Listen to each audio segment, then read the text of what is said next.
নমস্কার, আমি মোকাম্মেল হক, উজালা বাংলা নিউজ। আমরা এই মুহূর্তে চলে এসেছি উত্তর 24 পরগনার বারাসাত সাংগঠনিক জেলার যে দেগঙ্গা বিধানসভা, সেই দেগঙ্গা বিধানসভার ইন্ডিয়ান সেকুলার ফ্রন্টের মনোনীত প্রার্থী মফিদুল হক ওরফে মিন্টু শাহজি, তিনি যে এখন এই মুহূর্তে তিনি আছেন মোহনপুরে, আজিজিলাপুরে। তার প্রচার কর্মসূচি আপনাদের দেখানোর চেষ্টা করছি উজালা বাংলা নিউজের পর্দায়। তিনি জনসংযোগ করছেন মানুষের সঙ্গে, সাধারণ মানুষের বাড়িতে বাড়িতে তিনি জনসংযোগ করছেন। সরাসরি দেখানোর চেষ্টা করব উজালা বাংলা নিউজের পর্দায়। আপনারা এই মুহূর্তে দেখছেন, এই মুহূর্তে দেগঙ্গা বিধানসভার ইন্ডিয়ান সেকুলার ফ্রন্টের ও বাম সমর্থিত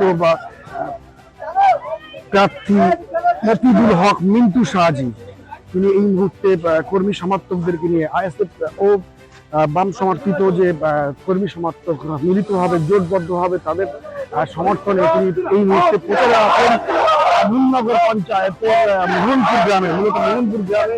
সেখান থেকে আপনাদের দেখানোর চেষ্টা করবো। আপনারা দেখছেন যেহেতু মফিদুল হক মিন্টু শাহজি তিনি একজন জনপ্রিয় মুখ, তিনি এই মুহূর্তে প্রচারে আছেন। আপনাদের দেখানোর চেষ্টা করবো তিনি এই মুহূর্তে জনসংযোগ করছেন, বাড়িতে বাড়িতে গিয়ে তিনি কথা বলছেন, সাধারণ মানুষের সঙ্গে তিনি কথা বলছেন, জনসংযোগ করছেন। যেহেতু তিনি এই দেগঙ্গা বিধানসভার ভূমিপুত্র, সেই জায়গায় দাঁড়িয়ে তিনি জনসংযোগ করছেন, গ্রামে গ্রামে গিয়ে, বাড়িতে বাড়িতে গিয়ে তিনি জনসংযোগ করছেন।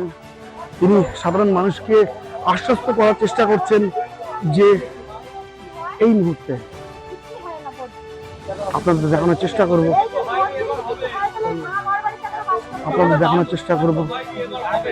এই মুহূর্তে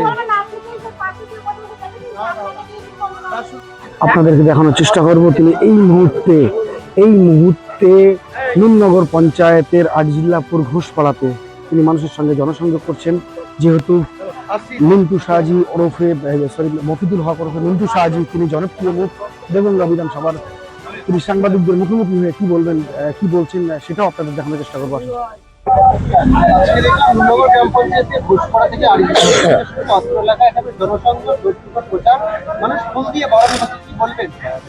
মানুষের উৎসাহ, আশীর্বাদ এবং তারা যেভাবে আমাকে দোয়া করছে, আমি যে আশা করেছিলাম তার চেয়ে আমি বেশি তাদের দোয়া এবং আশীর্বাদ পাচ্ছি। এটা আমার কাছে একটা বড় পাওনা।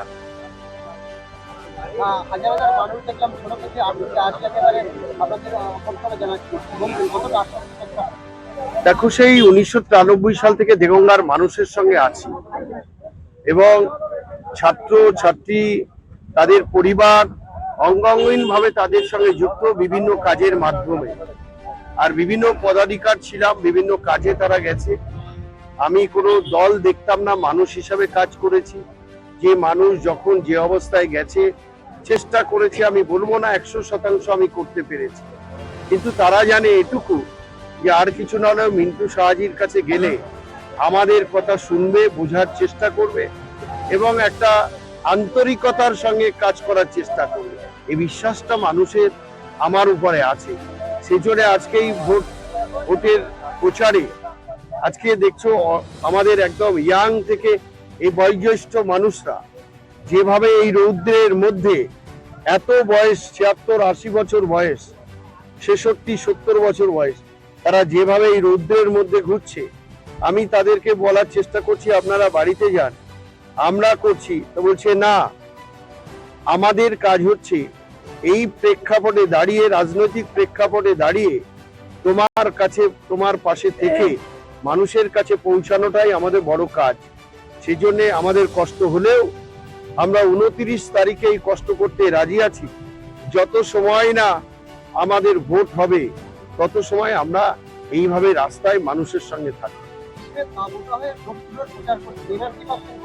দারুণ এনার্জি, মানুষের যে শুভেচ্ছা, মানুষের যে সাহায্য সহযোগিতা, স্বতঃস্ফূর্তভাবে যে সাড়া, আমার তো মনে হচ্ছে এনার্জি 100% তারও উপরে।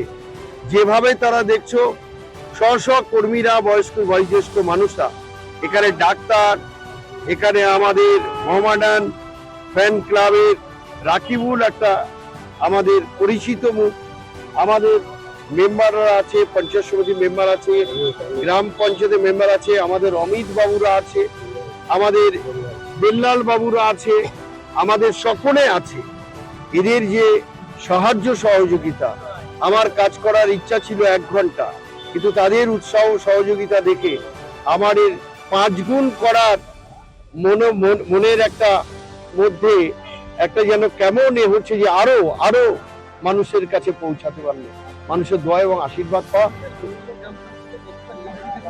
সেটা 29 তারিখে মানুষ রায় দেওয়ার পরে 4 তারিখে ফল প্রকাশের পরে বোঝা যাবে যে এত অপপ্রচার সবকিছু ভেঙে মানুষ, দেগঙ্গার মানুষ, নুননগর অঞ্চলের মানুষ কি চাইছে। 4